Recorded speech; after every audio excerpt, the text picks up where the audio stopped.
Manana toeram-pitsaboana sy toerana ahafahana manofana ireo tanora misy ao aminy, ny mponina ao amin'ny fokontany Imamba afaka 5 volana. Sady afaka mitsabo, tsy miala lavitra ny tanàna ny mponina, no afaka misitraka fiofanana momba ny informatika sy fianarana mamaky teny sy manoratra ihany koa izy ireo. Androany no napetraka ny vady fototra anorenana izany toerana roa izany ny an-toerana izay notanterahany fikambanana Rotary Club Ivandry.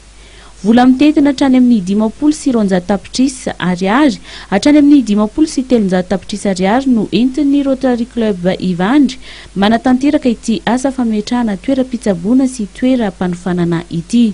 Eto amin'ny toerana hitanareo amin'ny sary moa zany nanaovana natao hoe centre de formation sy centre de santé ho an'ny Rotary Club Ivandry.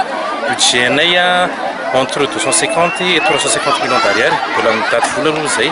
Ary moa zany le izy centre de formation misy dentisterie eo dia raha mahitsika eto zany misy mponina sena maromaro dia ireo mponina ireo maimaimpona rehefa mitonga eo. Mitanjona zany voay internet ireo, voay ordinateur ireo dia mamaky teny mazava ho azy. Tsy voatery andeha kilometatra maro miazo ny toeram-pitsaboana etsy Alarobia intsony ireo mponina izay misy hatrany amin'ny 3,000 isa eto Imamba raha marary. Ohatrany hoe tany lavitra andrina ihany zany zay eto e.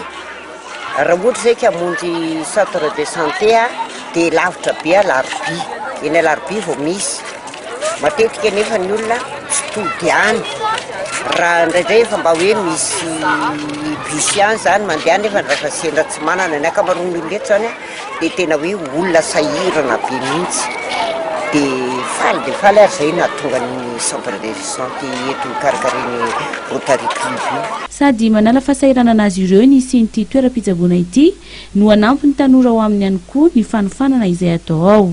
Ankoatra ny fametrahana vady fototra dia toy ny efa fanaony dia nanome sakafo an'ny olona sahirana misy arivo teo amin'ny fokontany Mamba ihany koa ny Rotary Club Ivandry ny maraina teo.